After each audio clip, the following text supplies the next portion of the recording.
God is teaching him to not to run when there is a problem.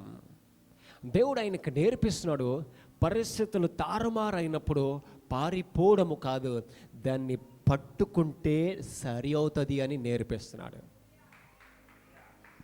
ఈరోజు నువ్వు పారిపోయే వ్యక్తి కా ఉండకు, నిలబడు, అక్కడ దేవుడున్నాడు. హల్లెలూయా, హల్లెలూయా. కొన్నిసార్లు దేవుడే చూపిస్తాడు, అయ్యా మేడి పండు చూడు. కొన్నిసార్లు దేవుడు నేర్పిస్తాడంట, ఇదిగో నువ్వు ఇది అనుకుంటున్నావు కాదు. అప్పుడు నేను అనుకుంటా, ప్రభువా నేను మోసపోయానయ్యా, అయ్యా నాకు ఉద్యోగం వస్తుంది అనుకున్నానయ్యా, రాలేదయ్యా, ఎందుకు నాకే ఇవ్వలేదయ్యా. దేవుడు అంటాడు, అయ్యా నీకు అది సూట్ కాదు, 2 రోజులాగు అది నీకు సరి అయింది కాదు. అన్న అడిగింది, నాకే ఎందుకు పిల్లలు ఇవ్వాలా. దేవుడు అన్నాడు, ఎదురు చూడు, నీ కడుపులో నుండి సమయలను బయటికి తీసుకొస్తా. Hallelujah. My God, can somebody clap hands. Hallelujah. సమయలు ఒక ప్రవక్తను నీ కడుపులో నుంచి తీసుకొస్తా, ఎదురు చూడు. నీ కడుపులో నుంచి ప్రవక్తను తీసుకొని వస్తా. హల్లెలూయా. యోసేపుతో అన్నారట, అయ్యో నీ భార్య పెళ్లి కాకముందే గర్భము ధరించింది. ఆ నిందకు భయపడి యోసేపు పారిపోయి ఎక్కడో నిద్రపోతున్నాడు. దేవుడితో మాట్లాడట, ఏ యోసేపు వెళ్ళి నీ భార్యను చేర్చుకో. My God, పారిపోకలా, పారిపోకు. వాళ్ళు చెప్పే వీళ్ళు చెప్పే మాటలను తీసుకొని పారిపోకు. When I am there, you stand there. Hallelujah. నేను ఉన్నప్పుడు నువ్వు నిలబడాల, నువ్వు పారిపోయడానికి వీల్లేదు. When I am there, stand there. నేనుండగా నువ్వు ఎట్లా పారిపోతావు? నేనుండగా నువ్వు ఎట్లా పారిపోతావు? దేవుడు మళ్ళీ పిలిచాడు, రా రా రా రా రా. నువ్వు నమ్మాలా, దేవుడు ఉన్నాడు అక్కడ. నువ్వు పారిపోయే వ్యక్తివి కాదు. పరిస్థితులు తారుమారైనంత మాత్రాన నువ్వు పారిపోవడానికి కాదు. అక్కడ ఏముందో తెలుసా? The presence of the Lord. Hallelujah. దేవుని సన్నిధి ఉన్నది. నేను అందుకే 3 వారాల నుంచి చెప్తున్నాను, దేవుని సన్నిధిని గుర్తించే మనస్తత్వం నీకు కావాలా. అప్పుడు నీ ప్రణాళికను దేవుడు తెరస్తాడంట. దేవుడు ఫస్ట్ మోషేకి ఏం చూపెట్టాడు తెలుసా? ఆయన సన్నిధిని చూపెట్టాడు. సెకండ్ ఏం చూపెడుతున్నాడు తెలుసా? ఆయన ప్రణాళికను చూపిస్తున్నాడు. మోషే, వాళ్ళు నిన్ను నమ్మరు కరెక్టే, కానీ నమ్మేలా నేనే చేస్తాను. ఎప్పుడైతే నువ్వు ఆయన సన్నిధిలోకి వస్తావో గుర్తుపెట్టుకోవాలా, ఏ ప్లాన్ లేకున్నా దేవుడు నీకు ప్లాన్ ఇస్తాడు. నీకు ప్లాన్ ఇస్తాడు. నువ్వు ఎలా నడవాలో నేర్పిస్తాడు, ఏం చేయాలో నేర్పిస్తాడు. అదే దేవుడు అంటున్నాడు, పామును చూసి భయపడి పారిపోతే అంటున్నాడు, నేనే ఉన్నాను అక్కడ, నువ్వు ఎట్లా పారిపోతావు? మళ్ళీ పిలిచాడంట. మళ్ళీ పిలిచి ఆ కర్రను, ఆ పామును పట్టుకుంటే ఆ పాము కర్ర అయిందంట. హల్లెలూయా. నువ్వు ఎవరో వచ్చి చేస్తారనుకుంటా, కాదు కాదు. దేవుడు నీకు చెప్పింది ఎవరితోనూ ఎందుకు చేస్తాడు? నీతోనే చేస్తాడు కదా. హల్లెలూయా. ఎంతమంది వింటున్నారు? కొన్నిసార్లు నువ్వు ఆ ప్లాన్లో వెళ్తా ఉంటే పరిస్థితి మారింది. పరిస్థితి మారితే దేవుడు ఎవరినో తెచ్చాడు అని అంటే అర్థము నువ్వు పారిపోయావని అర్థము. నువ్వు పారిపోలా, నిలబడ్డావు, ధైర్యం తెచ్చుకున్నావు, విశ్వాసం తెచ్చుకున్నావు, ప్రార్థిస్తున్నావు, ఉపవాసం ఉంటావు. కాబట్టి ఆ పరిస్థితిని మార్చే సామర్థ్యం దేవుడు ఎవరికి ఇస్తాడు? నీకే. హల్లెలూయా. చెప్పాలా, నాకే. నా పరిస్థితిని మార్చుకునే సామర్థ్యాన్ని దేవుడు నాకే ఇస్తాడు. కమిటీ క్లాప్. హల్లెలూయా. ఎంతమందికి అర్థమైంది పాయింట్ అర్థమైందా లేదా? My God, that you should believe that you are a powerful person. When you believe that you are a powerful person, people will wait for you. But you are waiting for somebody. That means you are not believing that you are powerful. ఎప్పుడైతే నువ్వు శక్తిమంతుడని నువ్వు నమ్ముతావో నువ్వు నీ పరిస్థితిని మార్చుకుంటావు. ఎబ్బేజు తన పరిస్థితిని మార్చుకున్నాడు, యాకోబు తన పరిస్థితిని మార్చుకున్నాడు, హన్నా తన పరిస్థితిని మార్చుకుంది. ఈరోజు దేవుడు అంటాడు, నీవు కూడా నీ పరిస్థితిని మార్చుకోగలుగుతావు. ఆమేన్. కెన్ సంబడి సే ఆమేన్? ఆమేన్. నువ్వు నీ పరిస్థితిని మార్చుకోగలుగుతావు. దేవుడు అంటున్నాడు, పారిపోకు, నిలబడు, నీ పరిస్థితిని నువ్వు మార్చుకుంటావు. నువ్వు ఎట్లా పారిపోతావు? నేనే అక్కడ ఉన్నానా. చదువు. ఇప్పుడు యెహోవా నీ చేయి చాపి దాని తోక పట్టుకొనమనగా అతడు తన చేయి చాపి దాని పట్టుకొనగానే అది అతని చేతిలో కర్ర ఆయను. ఆయన దాని చేత వారు తమ పితరుల దేవుడైన యెహోవా అనగా అబ్రహాము దేవుడు, ఇస్సాకు దేవుడు, యాకోబు దేవుడు నీకు ప్రత్యక్షమాయనని నమ్ముదురనెను. మరియు యెహోవా నీ చెయ్యి నీ రొమ్మున ఉంచుకొనమనగా అతడు తన చెయ్యి రొమ్మున ఉంచుకొని దాని వెలుపలికి తీసినప్పుడు ఆ చెయ్యి కుష్ఠము గలదై హిమము వలె తెల్లగా ఆయను. తరువాత ఆయన నీ చెయ్యి మరలా నీ రొమ్మున ఉంచుకొనమనగా అతడు తన చెయ్యి మరలా తన రొమ్మున ఉంచుకొనిన తన రొమ్ము నుండి వెలుపలికి తీసినప్పుడు అది అతని మిగిలిన శరీరము వలె ఆయను. దేవుడు ఆయనకు చూపిస్తున్నాడంట అద్భుతం. ఆయన చెప్పారంట నీ చేతిని ఇలా ఉంచు. అప్పుడు బయటికి తీయంగానే తెల్లగా చిబుక్కలగా అయిందంట. మళ్ళీ పెట్టుకొని మళ్ళీ తీసిన తర్వాత అది నార్మల్గా చేయి మారిపోయిందంట. దేవుడు ఆయనకు నేర్పిస్తున్నాడు.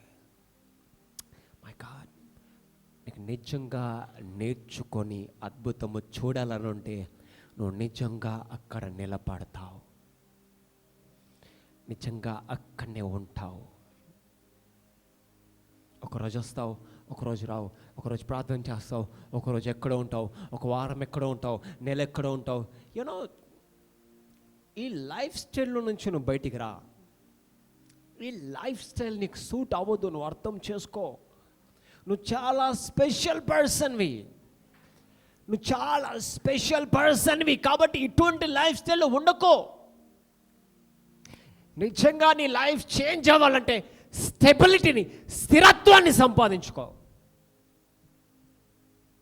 స్థిరంగా ఉండు. హల్లెలూయా.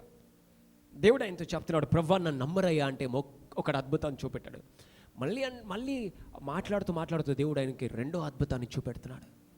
చదువుమా. మరియు ఆయన వారు నిన్ను నమ్మక మొదటి సూచనను బట్టి వినకపోయిన ఎడల, ఒకవేళ వారు మొదటి సూచక క్రియ బట్టి వినకపోతే రెండో దాన్ని బట్టి వింటారు.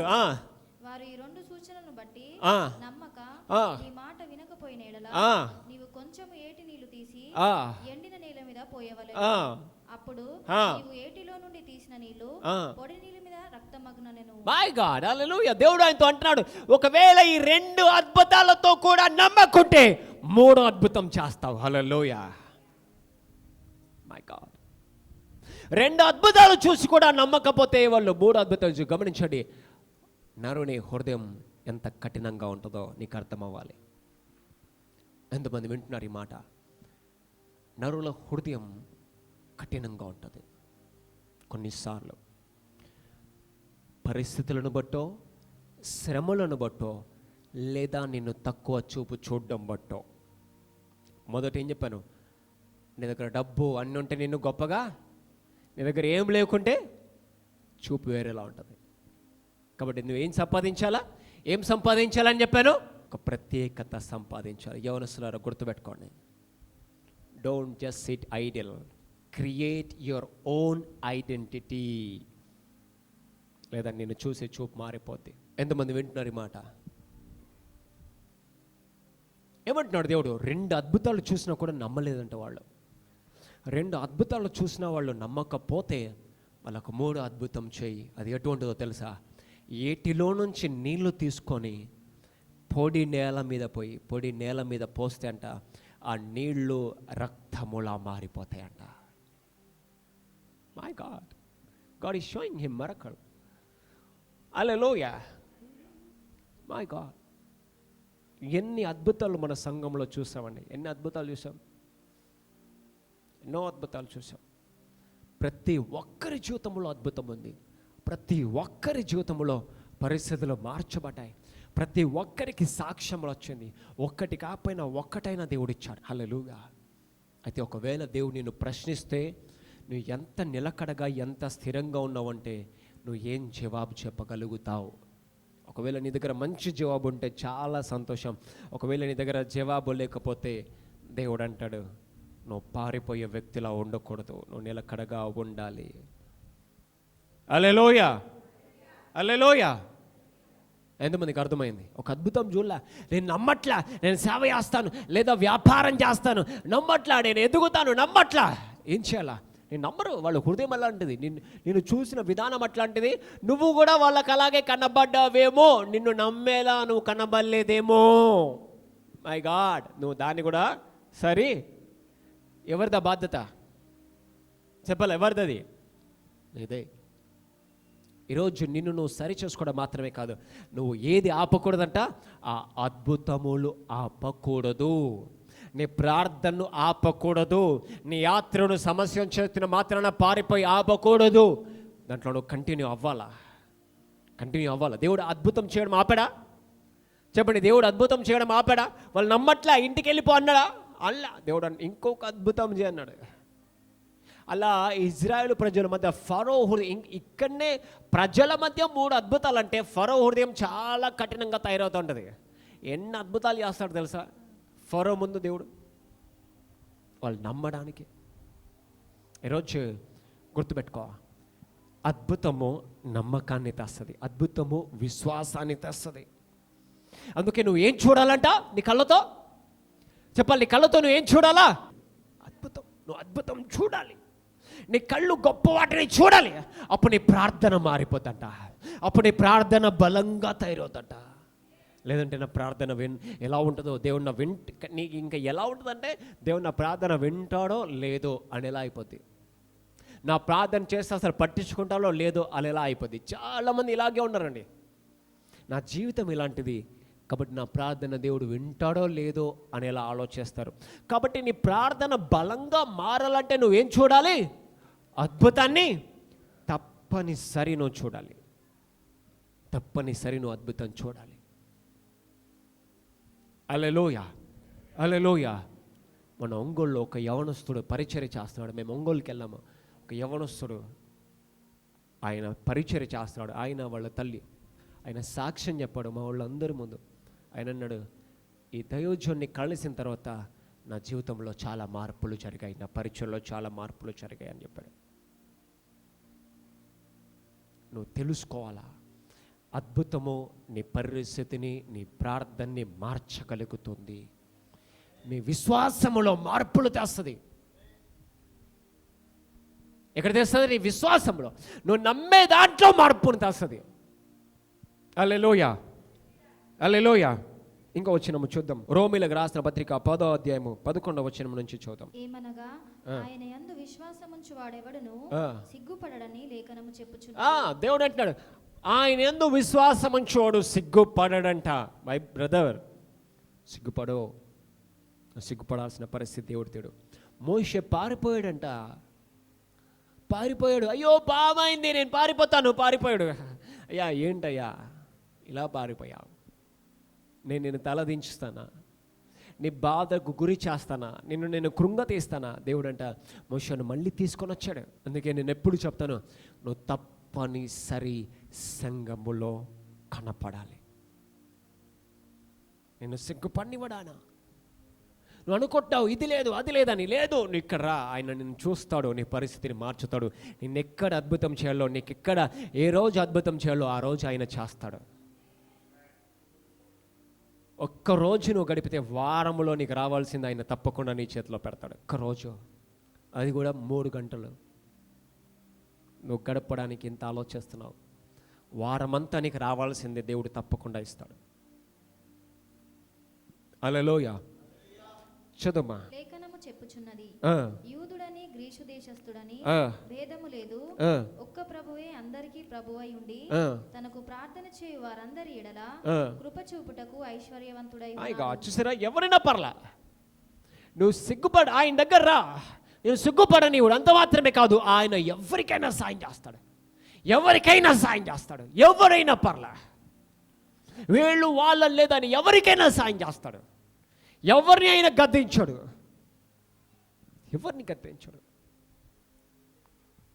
మా వాచ్మెన్ ఒకసారి వాళ్ళ బంధువులు ఒకసారి ఒక ఆయనని తీసుకొని వచ్చింది.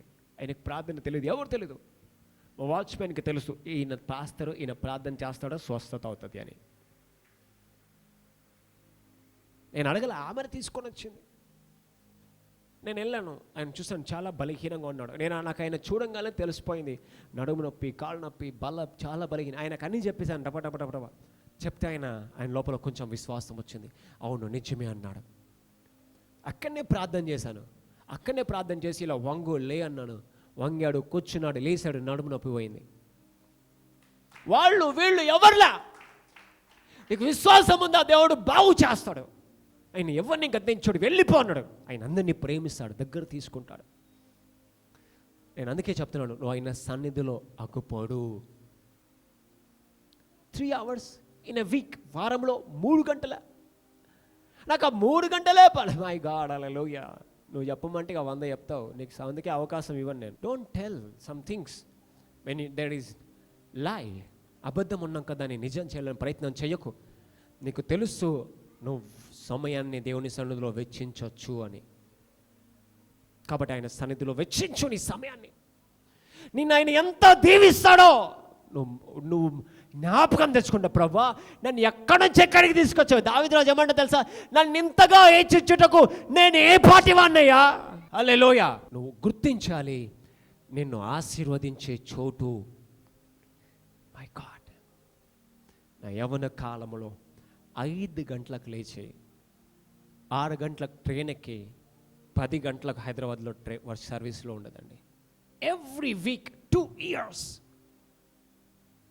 ఒక్క ఆదివారం మిస్ అవ్వాల. చిన్నప్పుడు కూడా ఎక్కడ ఏ ఊర్లో ఉన్నా, ఎక్కడికి వెళ్ళినా, ఎక్కడైనా ఎగ్జామ్కి వెళ్ళినా, ఒకవేళ ఏ రోజైనా ఎక్కడైనా ఎగ్జామ్ ఉంటే ఆ ఊర్లో చర్చ్ ఎక్కడో దొరకబట్టి ఎగ్జామ్ ముందైనా ఎగ్జామ్ తర్వాత అయినా చర్చ్లో కూర్చునేవాడిని. I don't want to miss the service. చెప్పాలంటే కారణాలు మనకు 100 దొరుకుతాయి. కారణం ఎవరికి అవసరంలా, నీకు ఆశ ఉండాలి చాలు. ఈరోజు ఎంత అవైలబిలిటీ ఉందండి. నువ్వు ఇంట్లో కూర్చొని వాక్యం వినొచ్చు. అంటే ఇంట్లో కూర్చోవాలా? నువ్వు రాలేకపోతే 100% నీ వల్ల అవ్వలేదు, నేను 100% ఎక్కడో ఉన్నాను అన్నప్పుడు ఇది ఇంత అవైలబిలిటీ ఇచ్చాడు. కొంతమంది ఇంట్లో కూర్చొని వాక్యం వినడం కూడా కష్టమే. నువ్వు రాను వెనకబడ్డానికి వీల్లేదు. దయచేసి జ్ఞాపకం పెట్టుకోవాలా. దయచేసి మళ్ళీ చెప్తున్నాను, నువ్వు వెనకపడ్డానికి వీల్లేదు. దేవుడు నీ పట్ల చాలా గొప్ప ప్రణాళిక కలిగి ఉన్నాడు. ఆమేన్, హల్లెలూయా. చూడండి, ఈ సోదరు, నేను ఎప్పుడు చెప్తాను, మన సంఘంలో చాలామంది ఉన్నారు. చాలామంది వాళ్ళని దేవుడు వాడుకుంటున్నారండి. వాళ్ళు ప్రార్థన చేసే స్వస్థతలు జరిగాయి. చాలామంది ఉన్నారు తల్లులు, వాళ్ళు ప్రార్థన చేస్తున్నారు, వాళ్ళ ద్వారా స్వస్థతలు జరుగుతున్నాయి. ఎందుకంటే వాళ్ళు తెలుసుకున్నారు. కానీ ఇప్పుడు వాళ్ళకి తెలియదు, కానీ ఇప్పుడు వాళ్ళకి తెలుసు. ఇప్పుడు వాడు ఎవరికైనా ప్రార్థన చేస్తారు, ధైర్యంగా ప్రార్థన చేస్తారు. ఎప్పుడు ఎలా వచ్చింది ఆ సామర్థ్యం? నువ్వు స్థిరముగా ఉండటం వలన వచ్చింది, నిలకడగా ఉండటం వల్ల వచ్చింది. మోషే అంటాడు, వాళ్ళు నన్ను నమ్మరయ్యా, నమ్మకున్నా పర్లా, నేను అద్భుతాలు నాపను. హల్లెలూయా. వాళ్ళు తప్పనిసరి నమ్మేలా నేను చేస్తాను. హల్లెలూయా. తప్పనిసరి అద్భుతాలు వాళ్ళు చూస్తారు, వాళ్ళు నమ్ముతాను, వాళ్ళు మనస్సు మారుతుంది, వాళ్ళు పరిస్థితులు మారుతాయి, వాళ్ళు దేవుణ్ణి తెలుసుకుంటారు, వాళ్ళ చీకటి పోతుంది. హల్లెలూయా. నువ్వు సిగ్గుపడవంటయ్యా, అంత పెద్ద స్టేట్మెంట్ దేవుడు ఇస్తున్నాడు. నువ్వు సిగ్గుపడనివ్వడు ఆయన. అయ్యో నాకు ఇది లేదు, అయ్యో నాకు ఈ పరిస్థితి బాలేదు, అయ్యో నేను ఇలా ఉన్నాను, నేను సిగ్గుపడనివ్వడంట. ఎంతోమంది జీవితాలు మారడం నేను చూశాను నా జీవితంలో, నా పరిచయంలో. ఎంతోమందిని, యవనస్తులను చూశాను, పెద్దవారిని చూశాను. 10 సంవత్సరాలు ఒకరికి ప్రవచనం చెప్పి, నువ్వు వ్యాపారం చేస్తావు, నీ దగ్గర డబ్బు నిలిచి ఉంటుంది, ఇప్పుడు నువ్వు బాధపడుతున్నావు, నువ్వు డబ్బును చూస్తావు అని చెప్పాను. ఇప్పుడు ఒక మా ఫ్రెండ్ కొంతమంది ఉన్నారు, మంచి వ్యాపారం చేస్తున్నారు, చేతిలో డబ్బులు ఉంటాయి. ఎప్పుడు అంటాడు, నువ్వు చెప్పిన ప్రవచనాన్ని మర్చిపోను. When you believe. దేవుడు మోషేకి ఏం తెస్తున్నాడు తెలుసా? నమ్మకం. ఎవరి మీద? తన మీద తను నమ్మకం తెచ్చుతున్నాడు మోషే. ఎందుకంటే మోషే నన్ను నమ్మరు, నేను చేయలేను అనే ఆలోచనలో ఉన్నాడు. కాబట్టి మోషేకు దేవుడు నమ్మకాన్ని తెచ్చినప్పుడు అదే మోషే ఇప్పుడు నిలబడి అన్ని 1000 లక్షల మందిని నడిపించే గొప్ప నాయకుల్లా తయారాడు. నువ్వు ఎప్పుడైతే నమ్మకాన్ని పెంచుకుంటావో, నువ్వు బలహీనున్నాని అనుకునే రోజులు పారిపోతాయి. ఒక రోజు వస్తుంది, నేను బలవంతుని, నాలో ఉన్నవాడు గొప్పవాడు అని నువ్వు నమ్ముతావు. నువ్వు నమ్మాలా. You should believe that your God is a powerful person, that he can bring a great change in your life. అయ్యా నా ప్రార్థనకి ఎవరు వింటలే, ఎందుకు వినండి దేవుడు ఎప్పుడైనా అన్నాడా? చదువుమా. మనగా ఆయన యందు విశ్వాసముంచు వాడెవడను సిగ్గుపడడని లేఖనము చెప్పుచున్నది. యూదుడని గ్రీసు దేశస్థుడని భేదము లేదు, ఒక ప్రభువే అందరికీ ప్రభువై ఉండి. ఏ భేదము లేదంట, ఎవరిని ఆయన ఆపడంట. నీకు సాయం కావాలా, తప్పకుండా ఆయన చేస్తాడు. నీకు విశ్వాసం ఉందా, తప్పకుండా చేస్తాడు ఆయన. చదువుమా. ఒక ప్రభువే అందరికీ ప్రభువై ఉండి తనకు ప్రార్థన చేయు వారందరి ఎడల కృప చూపుటకు ఐశ్వర్యవంతుడై ఉన్నాడు. ఎందుకనగా ప్రభువు నామమును బట్టి ప్రార్థన చేయు వాడెవడో వాడు రక్షింపబడును. వారు విశ్వసింపని వానికి ఎట్లు ప్రార్థన చేయుదురు? చూడండి, ఇక్కడ పదం ఉంది, విశ్వసింపని వానికి ఎట్లు ప్రార్థన చేయగలుగుతారు. ఎందుకు నీ ప్రేయర్ పవర్ఫుల్గా లేదంటే మొదట నీ ప్రేయర్కి ఒకటి జోడించాలంట. ఏంటంట? విశ్వాసాన్ని, నమ్మకాన్ని జోడించాలా. విశ్వసింపని వానికి ఎట్లా ప్రార్థన చేయుదురు? చూద్దామా. వినని వానిని ఎట్లు విశ్వసించుదురు? ఇంకోటి చూడండి, వినని వానిని ఎట్లా విశ్వసించుదురు అంట. మై గాడ్, అందుకే చూసారా, వినకపోతే విశ్వాసం ఎట్లొస్తుంది అని అంటున్నాడండి. ఎప్పుడో ఒకసారి వింటే నీకు ఎట్లా విశ్వాసం వస్తుంది అని అంటున్నాడు. విశ్వాసం లేకుంటే ఎట్లా ప్రార్థన చేస్తావు? నువ్వు వినట్లేదు, విశ్వాసం ఎట్లా వస్తుంది? అందుకని పక్కన వారికి చెప్పండి, ప్రతి వారము విను అని చెప్పండి. విని విని విని అంట నీ లోపల ఒకటి తయారవుద్దంట. ఏంటో తెలుసా?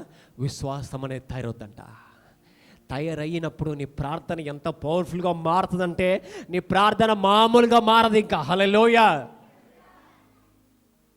నువ్వు ఒక లెవెల్ నుంచి ఒక లెవెల్కి వెళ్ళిపోతావు. మై గాడ్, వినని వానికి నువ్వు ఎట్లా విశ్వాసం ఉంచుతావు? నువ్వు వినవు, చర్చికి రావు, వస్తే మళ్ళా ఇంకా నీకు ఇంకా ఫోన్ చూడాలి, లేకపోతే పడుకోవాలా, లేకపోతే అన్ని దిక్కులు చూడాలి. నువ్వు ఎంత అలసిపోయావు, ఇంకా రాత్రి అంతా నిద్రపోలేదు అన్నట్టు. 2-3 గంటలు నీకు కరెక్ట్గా గడపడం రాట్లా. కానీ దేవుడు నిన్ను అంటున్నాడు, నువ్వు నాకు ప్రార్థన చేయి, నీ పరిస్థితి నేను మార్చుతాను. దేవుడు అంటే అబ్రహాముతో అంటాడు, తన మీద తను ఒట్టు పెట్టుకున్నాడంట. అబ్రహ్మ, నిన్ను నేను ఆశీర్వదిస్తాను. దేవుడు తన మీద తను ఒట్టు పెట్టుకున్నాడంట. నన్ను నమ్ము అని ఒట్టు పెట్టుకున్నాడంట. దేవుడు నిన్ను ఎందుకు ఆశీర్వదించాడయ్యా? హల్లెలూయా. చదువుమా. విశ్వసింపని వానికి ఎట్లు ప్రార్థించదులు?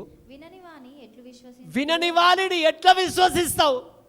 నువ్వు వినలేకుంటే నీకు ఎట్లా ప్రార్థన వస్తుంది? గమనించండి, నీకు విశ్వాసం నేను ఎట్లా ప్రార్థన చేయాలో నీకు ఎట్లా తెలుస్తుంది? నువ్వు వినదల్లా నువ్వు పాపివి, నువ్వు దొంగవు, నువ్వు రావద్దు, నువ్వు అబద్ధికుడివి, ఇవి విన్నావు. కాబట్టి నీ మనసులో నిండిందంత నేను మంచోని కాదు, కాబట్టి నా ప్రార్థన దేవుడు వినడు. కరెక్టే కావచ్చు ఒకవేళ, కానీ ఆయన దగ్గరకు వస్తుంటే ఆయన నీ పాపాన్ని తుడిచివేసి మళ్ళీ దాని జోలికి పోకుండా నిన్ను తయారు చేసి, మై గాడ్, ఎంత బ్యూటిఫుల్ వర్క్ ఉంది బియాండ్ దట్. నువ్వు అదెందుకు మర్చిపోయావు? ఆయన దగ్గరికి రా, నిన్న ఈ సోపుతో హిమము కంటే తెల్లగా నేను కడుగుతాడంట. ఇక్కడికి వస్తే అంట విని విని విని విని నీ అనాలోచన పోద్దట. అయ్యో నేను పనికిరాని వాడిని కాదు అనే తలంపు పోద్దట. దేవుడు నాకేం చేయడు అనే తలంపు పోద్దట. అయ్యో నేను బలహీనుని అనే తలంపు పోద్దట. నేను ఎన్నికలేని వాడిని అనే తలంపులు పోతేట నీకు ఒక తలంపు వస్తుంట, నా దేవుడు నాతో ఉన్నాడు, నేను బలవంతుని, ఆయన నాకు సమస్తము చేస్తాడు, నాకు ఆయన సమృద్ధినిస్తాడు, నా పరిస్థితిని మార్చుతాడు, నా తల ఎత్తుతాడు అని నువ్వు నమ్మడం మొదలు పెడతావంట. అందుకే నువ్వు వినాలి, నువ్వు సత్యమును వినాలి. సత్యము నిన్ను స్వతంత్రుని చేస్తుంది. నువ్వు ప్రార్థన చేస్తావంట, అప్పుడు నువ్వు ప్రార్థన చేస్తావు, నువ్వు వినాలి. అందుకే ఎంత బలవంతం పెట్టినా, ఒకవేళ భార్య రాలే, విసుక్కుంటున్నారు, తిట్టినా పర్లా, ఏం పర్లా, గుంజుకొనిరా చర్చికి, ఏం పర్లా, గుంజుకొనిరా, తీసుకురా, ఇక్కడ కూర్చోబెట్టు, విను అని చెప్పు, ఏం చెప్పక.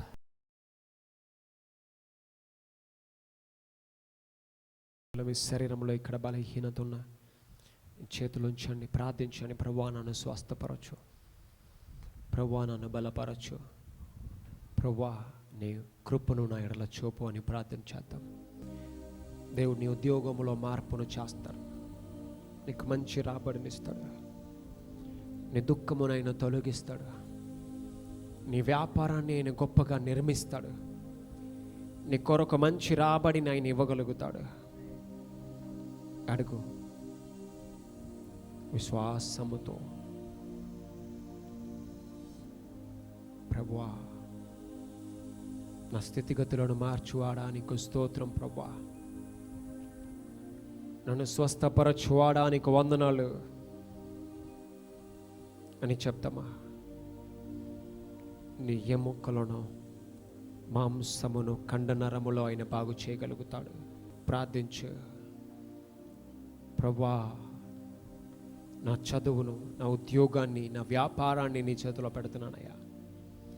ఆశీర్వాదకరంగా చేయు ప్రభువా. ఆశీర్వదించండి ప్రభువా. ఆశీర్వాదకరముగా చేయమని అడుగుచున్నానయ్యా. దీవించుమని ప్రార్థిస్తున్నాను ప్రభువా. దీవెనకరముగా నన్ను నిలబెట్టమని అడుగుచున్నాను. అడుగు. నాకు ఒక ప్రత్యేకతను ఇవ్వమని అడుగు. ప్రార్థన చేయి తండ్రి. స్తోత్రం ప్రభువా. తండ్రి నీకు వందనాలు తండ్రి. తండ్రి నీకు వందనాలు ప్రభువా. తండ్రి నీకు వందనాలు. దయగల దేవా, కనికరము గల దేవా, కృపగల దేవా, పరిశుద్ధుడా, నమ్మదగిన దేవా నీకు వందనాలు ప్రభా. నీ తలపైన చేతులోంచి ప్రభా నాకు మంచి ఆలోచనలను ఇవ్వు. మంచి నిర్ణయాల గుండా నేను వెళ్ళాలి. నా ఆశీర్వాదాన్ని ఏ ఆలస్యము అని కానీ, ఏ దుష్టుడు కానీ ఆటంకపరచకూడదు అని నీ తలపైన చేతులోంచి ప్రభా నా జీవితం ఆశీర్వాదకరంగా ఉండాలయ్యా. ఎన్నోసార్లు వెనకపడ్డావేమో, ఇక నేను వెనకపడకూడదని ప్రార్థన చేయి. నేను ఆగిపోకూడదు అని ప్రార్థించు. నేను దుఃఖపడకూడదయ్యా, నేను పారిపోకూడదయ్యా. పరిస్థితులను చూసి, సమస్యను చూసి నేను పారిపోద్దయ్యా, నిలబడాలయ్యా.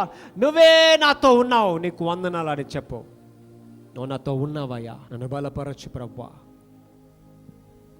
దయచూపు ప్రభువా. కనికరం చూపయ్యా. కృప చూపు ప్రభువా. క్షేమమును దయచే ప్రభువా. విడుదల దయచే ప్రభువా. స్వస్థతను దయచే. ఎముకలు ఇప్పుడే స్వస్థత నీ శరీరములో. కాళ్ళల్లో మంటలు ఇప్పుడే. ఓ ఫాదర్, నీ తలనొప్పి, మెడ నొప్పి, stomach problem, chest problem, eye problem, Yesu నామమున స్వస్థత. యేసు నామమున స్వస్థత. ఇప్పుడే స్వస్థత నీ శరీరములో. Be healed right now. Be healed. స్వస్థత యేసు నామమున. స్వస్థత, స్వస్థత యేసు నామమున. ప్రభువా, మరి వ్యాపారం ఆశీర్వదించండి. మంచి రాబడినివ్వండి ప్రభువా. మంచి రాబడినివ్వండి. దుష్టుడు పారిపోవునుగాక, లేమి పారిపోవునుగాక. మంచి చదువునివ్వండి, పట్టుదలనివ్వండి, ఆసక్తినివ్వండి అయ్యా. జ్ఞానమునివ్వండి, తెలివినివ్వండి. వారి చదువులో తోడుగా ఉండండి. మంచి నిర్ణయాలు తీసుకోవాలి ప్రభా. ప్రత్యేకంగా యవనస్తుల నిమిత్తం ప్రార్థిస్తున్నాను. ఒక ప్రత్యేకమైన ఐడెంటిటీని వారి లోపల పుట్టించు ప్రభా. నీ కృప అధికముగా దయచే ప్రభా. యేసు నామమున ఇప్పుడే స్వస్థత. యేసు నామమున ఇప్పుడే స్వస్థత. యేసు నామమున ఇప్పుడే ప్రభా. ప్రతి ఆ భాగమును, ప్రతి అవయమును స్వస్థపరచండి అయ్యా. స్వస్థత దయచేయమని ప్రార్థిస్తున్నానయ్యా. నూతన బలము దయచేయమని ప్రార్థిస్తున్నానయ్యా. నూతన శక్తిని దయచేయమని ప్రార్థిస్తున్నానయ్యా. దుష్టుడు ఒక మార్గము గుండా వచ్చిన దుష్టుడు 7 మార్గముల గుండా పారిపోవునుగాక. క్షేమమునివ్వండి ప్రభా. నెమ్మదినివ్వండి అయ్యా. స్వస్థతనివ్వండి అయ్యా. విడుదలనివ్వండి అయ్యా. మంచి ఆరోగ్యమునివ్వయ్యా. బలమునివ్వయ్యా. నీ కృప వెంబడి కృపను దయచేయమని ప్రార్థిస్తున్నాను. తలపైన చేతులుంచండి యవనస్తులారా. ఓ father, God is going to bless you, is going to rise you up. హల్లెలూయా. ఆయన నిన్ను హెచ్చించబోతున్నాడు. ప్రభువా, బలపరచండి, స్థిరపరచండి, నూతన కార్యములు చేయండి. నెమ్మదినివ్వండి, క్షేమమునివ్వండి, మంచి ఆరోగ్యమునివ్వండి. గొప్పగా స్తుతించుటకు వారిని ప్రేరేపించండి. వారు ప్రార్థిస్తున్నగా పరిస్థితులు మారాలా. అట్టి విశ్వాసాన్ని వారి లోపల నింపుమని ప్రార్థిస్తున్నాను. ధైర్యము దయచే ప్రభా. వారు ప్రార్థిస్తున్నగా ధైర్యముతో చేయాలయా. నీ కృప చూపమని, నీ కనికరం చూపమని జీవము కలిగిన యేసు క్రీస్తు నామమున ప్రార్థించి అడిగి వేడుకొని పొంది ఉన్నామని నమ్ముచున్నాము తండ్రి. ఆమేన్.